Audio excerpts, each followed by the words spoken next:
매일 성경과 함께하는 오늘의 큐티 시간입니다. 2월 9일 오늘의 말씀은 누가복음 1장 26절에서 56절입니다. 여섯째 달에 천사 가브리엘이 하나님의 보내심을 받아 갈릴리 나사렛이란 동네에 가서 다윗의 자손 요셉이라 하는 사람과 약혼한 처녀에게 이르니 그 처녀의 이름은 마리아라. 그에게 들어가 이르되 은혜를 받은 자여 평안할지어다. 주께서 너와 함께 하시도다 하니 처녀가 그 말을 듣고 놀라 이런 인사가 어찌함인가 생각하매 천사가 이르되 마리아여 무서워하지 말라. 내가 하나님께 은혜를 입었느니라. 보라 내가 잉태하여 아들을 낳으리니 그 이름을 예수라 하라. 그가 큰 자가 되고 지극히 높으신 이의 아들이라 일컬어질 것이요 주 하나님께서 그 조상 다윗의 왕위를 그에게 주시리니 영원히 야곱의 집을 왕으로 다스리실 것이며 그 나라가 무궁하리라.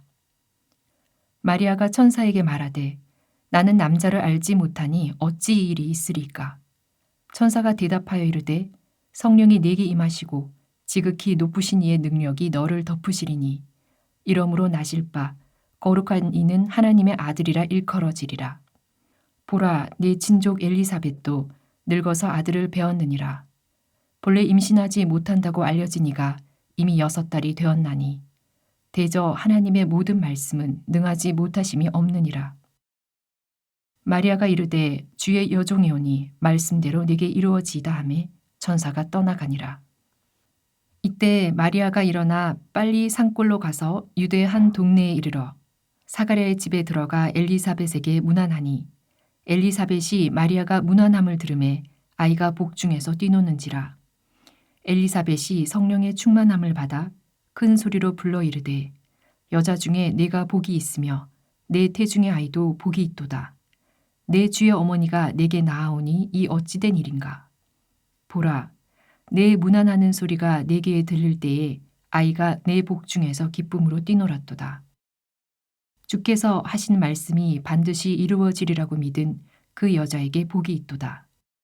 마리아가 이르되 내 영혼이 주를 찬양하며 내 마음이 하나님 내 구주를 기뻐하였음은 그의 여종의 비천함을 돌보셨음이라. 보라 이제 후로는 만세의 날을 복이 있다 일컬으리로다. 능하신 이가 큰 일을 내게 행하셨으니 그 이름이 거룩하시며 긍휼하심이 두려워하는 자에게 대대로 이르는도다. 그의 팔로 힘을 보이사 마음의 생각이 교만한 자들을 흩으셨고 권세 있는 자를 그 위에서 내리치셨으며 비천한 자를 높이셨고 줄이는 자를 좋은 것으로 배불리셨으며 부자는 빈손으로 보내셨도다. 그 종 이스라엘을 도우사 긍휼히 여기시고 기억하시되 우리 조상에게 말씀하신 것과 같이 아브라함과 그 자손에게 영원히 하시리로다 하니라. 마리아가 10달쯤 함께 있다가 집으로 돌아가니라. 2월 9일 주일 말씀은 누가복음 1장 26절에서 56절까지의 말씀입니다. 오늘 본문은 예수님이 처녀 마리아에게서 태어나실 것을 예언하는 내용으로 시작합니다.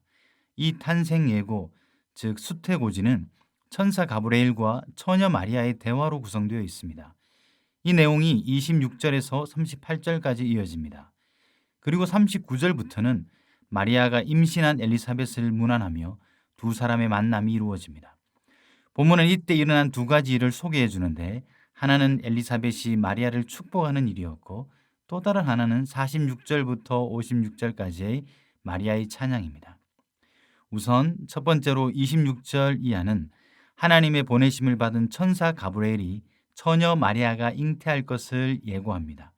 마리아에게 주시는 수태고지에는 아이의 정체를 밝히는 정보가 명백하게 주어집니다. 일련의 아이에 대한 정보들은 무엇입니까? 다윗의 가문, 지극히 높으신 이의 아들, 예수라는 이름, 다윗의 왕위를 이을 자, 이것들입니다. 이 모든 정보가 향하는 지점은 분명해 보입니다. 바로 오래전부터 하나님이 약속하신 메시아가 마리아의 몸에서 태어날 것이다 라는 겁니다. 그가 세상 나라를 이기시고 하나님 나라를 다스리실 것이다 라는 겁니다. 이는 하나님이 이스라엘과 맺은 언약을 잊지 않고 약속을 이루신다는 말씀입니다. 유대 역사의 가장 밑바닥에서 하나님의 반전의 이야기가 시작되고 있음을 보여줍니다. 34절부터는 천사의 수태고지가 끝나고 마리아의 질문과 이어지는 천사의 대답입니다. 메시아 탄생이라는 이 엄청난 일에 그녀 역시 현실의 문제를 제기합니다. 남자를 알지 못하는 자신이 어떻게 이런 일이 일어나겠냐는 겁니다. 천사의 대답은 성령의 임함과 지극히 높으신 이의 능력이었습니다. 덧붙여 혼란스러워하는 마리아에게 확신을 주기 위해 친족 엘리사벳의 임신 소식 또한 알려줍니다. 세례 요한의 수태고지는 불임 가정에 임할 잉태였다면 오늘 본문은 남자를 알지 못하는 처녀의 잉태 예고입니다. 둘 다 인간의 이성으로는 받아들일 수 없는 일입니다. 누가는 이 평행을 이루는 수태고지를 통해 인간의 삶 속에 불가능을 뚫고 들어오시는 하나님의 역사를 말해줍니다. 성경은 불임 여성의 임신이나 처녀의 임신이 과학적으로 가능한가라는 논쟁에 관심이 없습니다. 오직 불임으로 상징되는 흑암의 세계를 뚫고 들어오시는 하나님의 생명력, 처녀의 임신으로 상징되는 무에서 유로의 창조의 능력이야말로 하나님의 능력과 성품에 가장 어울리는 행위라는 것을 말해줄 뿐입니다. 성령과 말씀의 능력에 대한 순응이야말로 이와 같은 일들을 받아들이는 이의 올바른 태도라는 것이 분명해집니다. 이 내용을 당시의 문화를 염두하면서 추측해보자면 이렇습니다. 등장인물은 10대 소녀라는 당시 가장 보잘것없는 존재였습니다. 배경은 특별할 것 없는 땅, 오히려 반란과 소란이 끊이지 않는 변방의 갈릴리 나사렛입니다. 사건의 내용은 어떻습니까? 약혼을 한 처녀가 정혼한 남편과 잠자리도 가지지 않고 임신한 불경한 일입니다.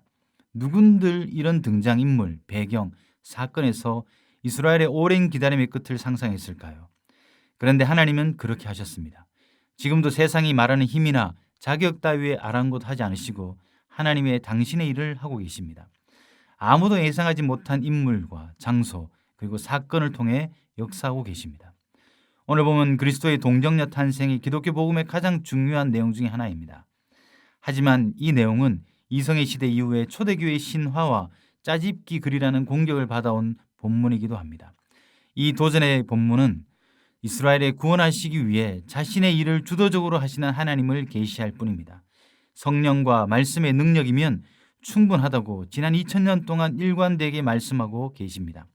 그러니 오늘 이 말씀을 묵상하는 이들도 그 진리 위에 서야 합니다. 오직 주의 영과 주님의 말씀이 주도하심에 전적으로 신뢰하는 것, 그리고 그 말씀에 자신을 맡기는 것만이 우리가 할 수 있는 최선입니다. 그런 면에서 38절 주의 여종이오니 말씀대로 내게 이루어지이다 라는 마리아의 반응은 오늘날 성령과 말씀의 요구에 반응하는 모든 그리스도인의 모범이 됩니다. 처녀 임신이라는 위험 속에 있는 10대 소녀의 반응은 성령이 우리 안에 역사하시는 방식을 믿고 신뢰하는 가장 훌륭한 본보기입니다. 두 번째 이야기 39절 이하에는 엘리사벳과 마리아가 만나는 이야기를 다룹니다. 두 사람의 거리는 나사렛과 유대 동네입니다. 이는 물리적으로 약 100km 정도의 먼 거리입니다. 누가는 마리아의 행동에 빨리라는 표현을 삽입함으로써 그녀의 마음을 알려줍니다. 엘리사벳의 임신은 마리아의 믿음에 더 큰 확신을 주었을 겁니다. 게다가 마리아를 만난 엘리사벳의 축복은 이 모든 일이 주의 권능 안에 있음을 모든 독자들에게 알려줍니다. 이 대목에서도 누가복음의 중요한 주제인 성령 혹은 성령의 충만함이 등장합니다. 성령이 충만하여 엘리사벳은 한참 나이가 어린 마리아에게 내 주의 어머니라 칭하며 뱃속의 아이와 함께 기뻐합니다. 그리고 말씀대로 이루어질 것을 믿는 마리아를 축복합니다. 이 만남을 통해 두 사람에게 일어난 일이 하나님이 주도하고 계신 일이라는 것을 다시 한번 확인시켜주고 있습니다. 마지막 46절 이하는 마리아의 찬양입니다. 엘리사벳의 축복의 화답으로 마리아는 노래합니다. 마리아의 찬가라 불리는 이 노래는 기독교 역사에서 가장 유명한 노래 중에 하나입니다. 복음 이전의 복음의 노래입니다. 앞으로 펼쳐질 예수의 복음을 미리 보여주는 서곡입니다. 이 노래는 온통 하나님 이야기, 온통 혁명의 이야기로 가득합니다. 비천한 삶 속에 있는 이들을 위한 하나님의 역전의 노래입니다. 마리아는 자신의 기쁨을 감격하며 찬양합니다. 그 이유는 능하신 이가 큰 일을 행하셨기 때문입니다. 마리아의 이 노래는 한 개인의 즉흥적인 감동시가 아니라 경건한 유대인이라면 쉽게 알아차렸을 구약의 배경을 고스란히 담고 있는 메시아를 기다리는 모든 자들의 노래였습니다. 한나의 노래를 연상케 하는 이 노래는 시편, 역사서, 선지서의 내용들이 곳곳에 인용됩니다. 세상의 권력 구조를 뒤집고 힘센 자를 무너뜨리고 비천한 자를 높이시는 하나님의 강한 능력을 찬양합니다. 이 능력은 마리아와 같은 비천한 자들을 위한 능력입니다. 그래서 이 찬가에는 억눌린 자들을 옹호하는 내용이 두드러지게 나타납니다. 교만한 자를 낮추시고 권세 있는 자를 파하며 줄인 자를 배불리 먹이시는 내용은 하나님이 어떤 분이신지 누구라도 알 수 있게 해줍니다. 이는 마리아 한 사람이 꿈꾸던 세상이 아니라 메시아를 기다리던 당시의 경건한 모든 이들의 꿈이었습니다. 누가복음 서두는 그 약속을 기다린 자의 입을 통해 복음이 무엇인지, 어떻게 하나님 나라가 이 땅에서 역사하게 되는지 알려줍니다. 이 모든 것이 오늘 본문의 노래 속에 녹아 있습니다. 악에 대한 승리를 염원하고 세상 권세를 이기실 그리스도에 대한 열망이 없다면 우리에게 마리아의 찬가는 별 감흥이 없을 것입니다. 교회당 안에서 우리의 결핍을 채우는 신앙이 아니라 세상의 구원을 위해서 예배당 밖에서 일어서시는 하나님을 보지 못한다면 마리아 찬가는 지금 우리 자리에서 공명하지 않을지도 모릅니다. 그래서 오늘날에도 그리스도의 통치와 승리를 믿는 그리스도인들은 마리아의 찬가를 묵상하면서 우리 시대의 찬양과 노래를 지어 부를 것을 요청받습니다. 그것은 추상적이거나 관념적이어서는 안 됩니다. 우리 시대의 비천한 자들의 형편이 담겨 있는 노래이고 우리 사회에 권세 있는 자들의 악행이 드러나는 노래여야 합니다. 동시에 오늘날 교회가 말하는 복음을 옆에 두고 묵상해야 합니다. 우리가 전하는 복음은 마리아의 찬가와 닮아 있는지, 아니면 너무나 낯설어 우리가 말하는 복음이라는 것이 신념 집단의 이데올로기는 아닌지 물어야 할 것입니다. 그렇게 조율하듯이 본문을 묵상할 때 마리아의 찬가는 오늘 우리 교회의 찬가로 부를 수 있을 것입니다. 함께 기도하겠습니다. 하나님, 오늘도 말씀을 주시니 감사합니다. 처녀가 임신하여 아이를 가지는 이 희한한 이야기에 대하여 하나님의 일하심을 묵상합니다. 우리의 예상을 뛰어넘으시는 놀라우신 하나님 앞에 서게 됩니다. 우리의 이성과 우리의 방식을 내려놓고 저희도 마리아처럼 주의 종이오니 말씀대로 이루어짐을 고백하게 하여 주시옵소서. 이 소녀의 입을 통해 복음을 노래하는 교회가 되게 하여 주시옵소서. 비천한 자들이 환호할 하나님의 역전의 이야기를 계속해서 흘려보내는 교회가 되게 하여 주시옵소서. 이것이 우리가 드릴 노래가 되게 하시고 예배가 되게 하여 주시옵소서. 예수 그리스도의 이름으로 기도드립니다. 아멘.